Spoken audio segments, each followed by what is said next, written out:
comment concrètement la peur d'être jugé, la peur d'être rejeté impacte ta vie? Alors déjà, au niveau professionnel, c'est bien simple, c'est que tu n'oses pas.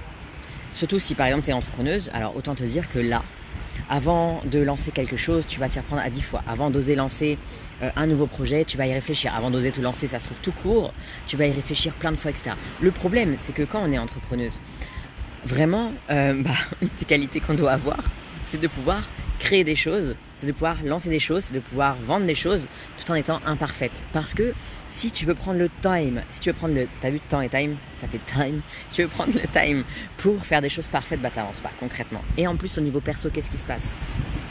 Si t'as peur d'être justement jugé, d'être différent, de pouvoir être critiqué, etc.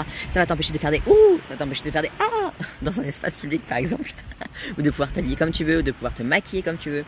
Ça va t'empêcher en fait d'exister et tu vas te retrouver à être un mouton comme tout le monde, d'accord, à être juste pareil que tout le monde. Sauf que en fait, est-ce que tu as vraiment envie d'être pareil que tout le monde? Non, je pense pas du tout. Déjà ne serait-ce que parce que si tu t'intéresses au développement personnel, spirituel, etc., tu as déjà compris que c'était ton unicité qui faisait aussi la différence.